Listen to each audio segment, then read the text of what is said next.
Hallelujah, praise Lord. ഈ മനോഹരമായ ദിവസം ഈ ഭൂമിയിൽ കാണുവാൻ സ്വർഗത്തിലെ ദൈവം നമുക്ക് ഭാഗ്യമൊരുക്കിയല്ലോ. ദൈവത്തിന്റെ ദയ, ദൈവത്തിന്റെ വിശ്വസ്തത, അവിടുത്തെ ആർദ്രത, മഹാകരുണയ്ക്കായി നന്ദി പറഞ്ഞുകൊണ്ട് ഈ 49-ാം ദിവസം ഉൽപ്പത്തി പുസ്തകം 49-ാം അധ്യായം, സങ്കീർത്തനം 49-ാം അധ്യായവും, വിശുദ്ധ ലൂക്കോസ് എഴുതിയ സുവിശേഷം 5-ാം അധ്യായവും നമുക്ക് വായിക്കാം. കർത്താവ് നമ്മെ അനുഗ്രഹിക്കട്ടെ. ഉൽപ്പത്തി പുസ്തകം 49-ാം അധ്യായം. അനന്തരം യാക്കോബ് തന്റെ പുത്രന്മാരെ വിളിച്ച് അവരോട് പറഞ്ഞത്: കൂടി വരുവിൻ, ഭാവി കാലത്ത് നിങ്ങൾക്ക് സംഭവിപ്പാനുള്ളത് ഞാൻ നിങ്ങളെ അറിയിക്കും. യാക്കോബിന്റെ പുത്രന്മാരെ, കൂടി വന്ന് കേൾപ്പീൻ. നിങ്ങളുടെ അപ്പനായ ഇസ്രായേലിന്റെ മൊഴിക്ക് ചെവി തരുവിൻ. രൂബേനെ, നീ എന്റെ ആദ്യജാതൻ, എന്റെ വീര്യവും എന്റെ ശക്തിയുടെ ആദ്യ ഫലവും, ശ്രേഷ്ഠതയുടെ വൈശിഷ്ട്യവും ബലത്തിന്റെ വൈശിഷ്ട്യവും തന്നെ. വെള്ളം പോലെ തുളുമ്പുന്നവനെ, നീ ശ്രേഷ്ഠനാകയില്ല. നീ അപ്പന്റെ കിടക്കമേൽ കയറി അതിനെ അശുദ്ധമാക്കി. എന്റെ ശയ്യമേൽ അവൻ കയറിയല്ലോ. ശിമയോനും ലേവിയും സഹോദരന്മാർ, അവരുടെ വാളുകൾ സാഹസത്തിന്റെ ആയുധങ്ങൾ. എന്റെ ഉള്ളമേ, അവരുടെ മന്ത്രണത്തിൽ കൂടരുതേ. എൻ മനമേ, അവരുടെ യോഗത്തിൽ ചേരരുതേ. തങ്ങളുടെ കോപത്തിൽ അവർ പുരുഷന്മാരെ കൊന്നു, തങ്ങളുടെ ശാഠ്യത്തിൽ കുറ്റന്മാരുടെ വരിയുടച്ചു. അവരുടെ ഉഗ്രകോപവും കഠിന ക്രോധവും ശപിക്കപ്പെട്ടത്.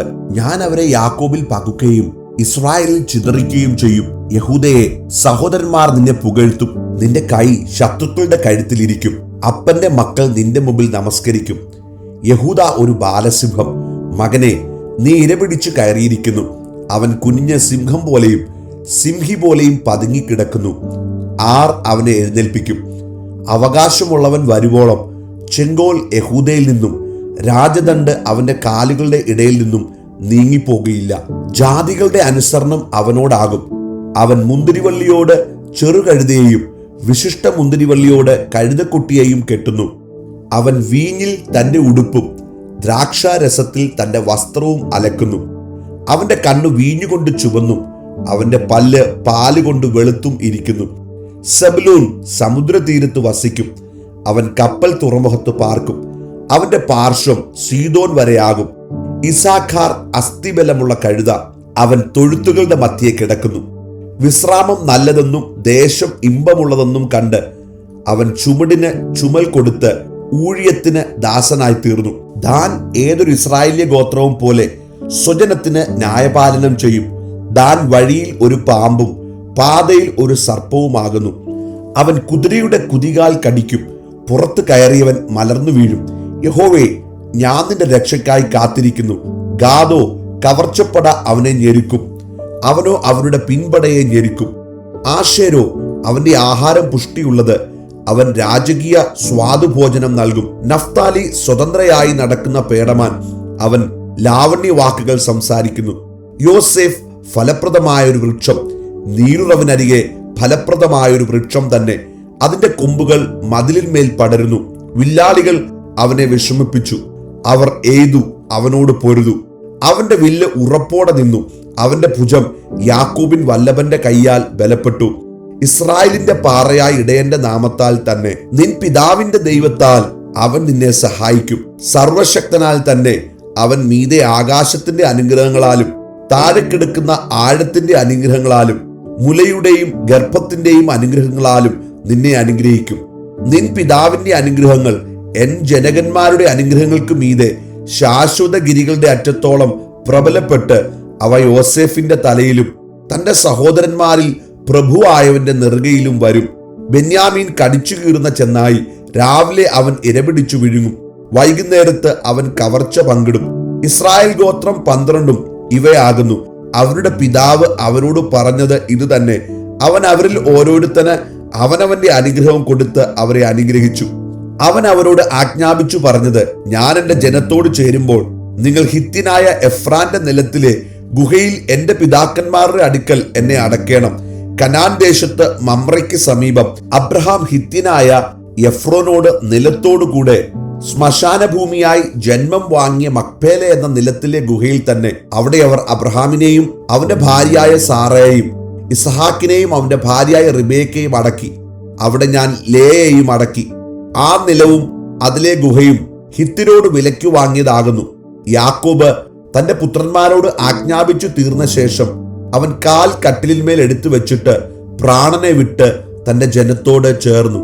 49 സങ്കീർത്തനം. സകല ജാതികളുമായുള്ളവരെ ഇത് കേൾപ്പീൻ, സകല ഭൂവാസികളുമായുള്ളവരെ ചെവിക്കൊള്ളുവീൻ. സാമാന്യ ജനവും ശ്രേഷ്ഠ ജനവും ധനവാന്മാരും ദരിദ്രന്മാരും തന്നെ എന്റെ വായ് ജ്ഞാനം പ്രസ്താവിക്കും. എന്റെ ഹൃദയത്തിലെ ധ്യാനം വിവേകം തന്നെ ആയിരിക്കും. ഞാൻ സദൃശ്യവാക്യത്തിന് എന്റെ ചെവി ചായ്ക്കും. കിന്നരനാദത്തോടെ എന്റെ കടങ്കഥ കേൾപ്പിക്കും. അകൃത്യം എന്റെ കുതികാലിന് പിന്തുടർന്ന് എന്നെ വളയുന്ന ദുഷ്കാലത്ത് ഞാൻ ഭയപ്പെടുന്നത് എന്തിന്? അവർ തങ്ങളുടെ സമ്പത്തിൽ ആശ്രയിക്കുകയും ധനസമൃദ്ധിയിൽ പ്രശംസിക്കുകയും ചെയ്യുന്നു. സഹോദരൻ ശവക്കുഴി കാണാതെ എന്നേക്കും ജീവിച്ചിരിക്കേണ്ടതിന് അവനെ വീണ്ടെടുപ്പാനോ ദൈവത്തിന് വീണ്ടെടുപ്പ് വില കൊടുപ്പാനോ ആർക്കും കഴിയുകയില്ല. അവരുടെ പ്രാണന്റെ വീണ്ടെടുപ്പ് വിലയേറിയത്, അത് ഒരു നാളും സാധിക്കയില്ല. ജ്ഞാനികൾ മരിക്കുകയും മൂഢനും മൃഗപ്രായനും ഒരുപോലെ നശിക്കുകയും തങ്ങളുടെ സമ്പാദ്യം മറ്റുള്ളവർക്ക് വിട്ടേച്ചു പോകുകയും ചെയ്യുന്നത് കാണുന്നുവല്ലോ. തങ്ങളുടെ ഭവനങ്ങൾ ശാശ്വതമായും തങ്ങളുടെ വാസസ്ഥലങ്ങൾ തലമുറ തലമുറയായും നിൽക്കും എന്നിങ്ങനെയാകുന്നു അവരുടെ അന്തർഗതം. തങ്ങളുടെ നിലങ്ങൾക്ക് അവർ തങ്ങളുടെ പേരിടുന്നു, എന്നാൽ മനുഷ്യൻ ബഹുമാനത്തിൽ നിലനിൽക്കയില്ല.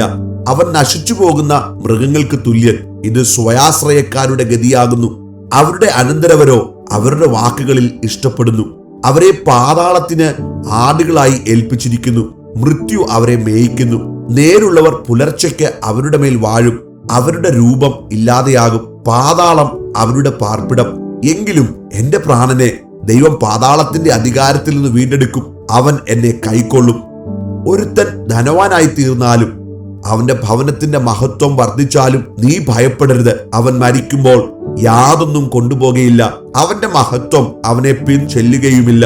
അവൻ ജീവനോടിരുന്നപ്പോൾ താൻ ഭാഗ്യവാൻ എന്ന് പറഞ്ഞു. നീ നിനക്ക് തന്നെ നന്മ ചെയ്യുമ്പോൾ മനുഷ്യർ നിന്നെ പുകഴ്ത്തും. അവൻ തന്റെ പിതാക്കന്മാരുടെ തലമുറയോട് ചെന്നു ചേരും. അവർ ഒരു നാളും വെളിച്ചം കാണുകയില്ല. മാനത്തോടിരിക്കുന്ന മനുഷ്യൻ വിവേകഹീനനായാൽ നശിച്ചു പോകുന്ന മൃഗങ്ങൾക്ക് തുല്യനത്രേ. വിശുദ്ധ ലൂക്കോസ് എഴുതിയ സുവിശേഷം 5-ാം അധ്യായം. അവൻ ഗെന്നസരേത്ത് തടാകത്തിന്റെ കരയിൽ നിൽക്കുമ്പോൾ പുരുഷാരം ദൈവവചനം കേൾക്കേണ്ടതിന് അവനെ തിക്കിക്കൊണ്ടിരിക്കയിൽ 2 പടക് കരയ്ക്ക് അടുത്ത് നിൽക്കുന്നത് അവൻ കണ്ടു.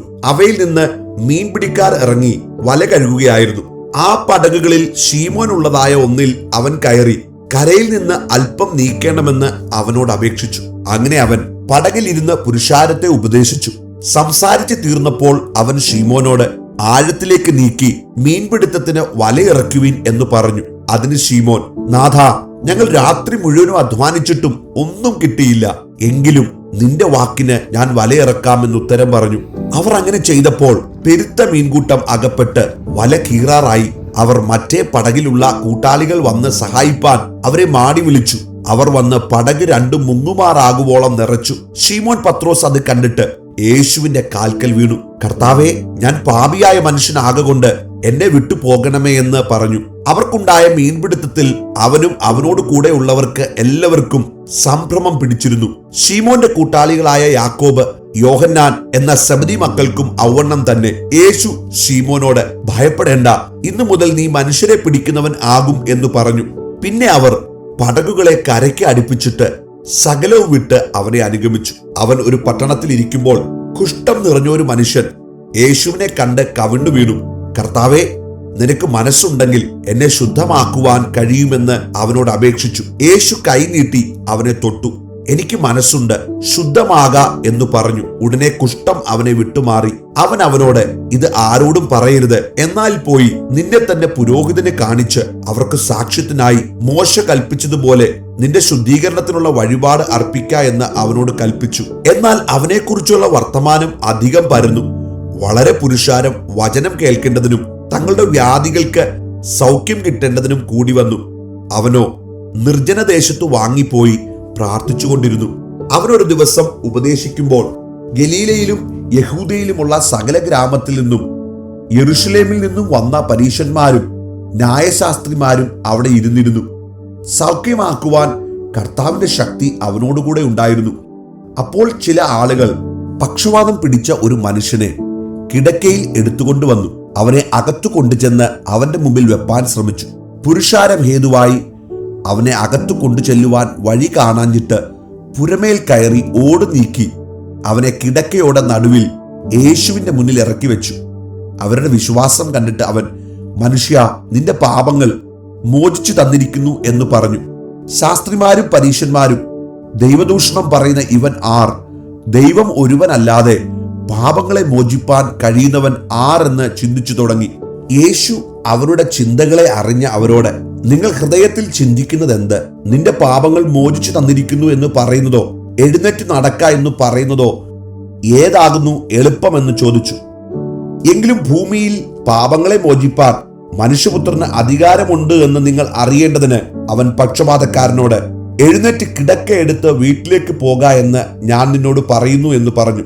ഉടനെ അവർ കാണെ അവൻ എഴുന്നേറ്റു, താൻ കിടന്ന കിടക്ക എടുത്ത് ദൈവത്തെ മഹത്വീകരിച്ചും കൊണ്ട് വീട്ടിലേക്ക് പോയി. എല്ലാവരും വിസ്മയം പൂണ്ട് ദൈവത്തെ മഹത്വപ്പെടുത്തി ഭയം നിറഞ്ഞവരായി, ഇന്ന് നാം അപൂർവ കാര്യങ്ങളെ കണ്ടു എന്ന് പറഞ്ഞു. അതിന്റെ ശേഷം അവൻ പുറപ്പെട്ട് ലേവി എന്നു പേരുള്ള ഒരു ചുങ്കക്കാരൻ ചുങ്കസ്ഥലത്ത് ഇരിക്കുന്നത് കണ്ടു. എന്നെ അനുഗമിക്ക എന്ന് അവനോട് പറഞ്ഞു. അവൻ സകലവും വിട്ട് എഴുന്നേറ്റ് അവനെ അനുഗമിച്ചു. ലേവി തന്റെ വീട്ടിൽ അവനൊരു വലിയ വിരുന്ന് ഒരുക്കി. ചുങ്കക്കാരും മറ്റു വലിയൊരു പുരുഷാരം അവരോടുകൂടെ പന്തിയിലിരുന്നു. പരീശന്മാരും അവരുടെ ശാസ്ത്രിമാരും അവന്റെ ശിഷ്യന്മാരോട്, നിങ്ങൾ ചുങ്കക്കാരോടും പാപികളോടും കൂടെ തിന്നുകുടിക്കുന്നത് എന്ത് എന്ന് പറഞ്ഞു പിറുപിറുത്തു. യേശു അവരോട്, ദീനക്കാർക്കല്ലാതെ സൗഖ്യമുള്ളവർക്ക് വൈദ്യനെ കൊണ്ട് ആവശ്യമില്ല. ഞാൻ നീതിമാന്മാരെ അല്ല, പാപികളെ അത്രേ മാനസാന്തരത്തിന് വിളിപ്പാൻ വന്നിരിക്കുന്നത് എന്ന് ഉത്തരം പറഞ്ഞു. അവർ അവനോട്, യോഹന്നാന്റെ ശിഷ്യന്മാർ കൂടെ കൂടെ ഉപവസിച്ച് പ്രാർത്ഥന കഴിച്ചു വരുന്നു, പരീശന്മാരുടെ ശിഷ്യന്മാരും അങ്ങനെ തന്നെ ചെയ്യുന്നു, നിന്റെ ശിഷ്യന്മാരോ തിന്നുകയും കുടിക്കുകയും ചെയ്യുന്നു എന്ന് പറഞ്ഞു.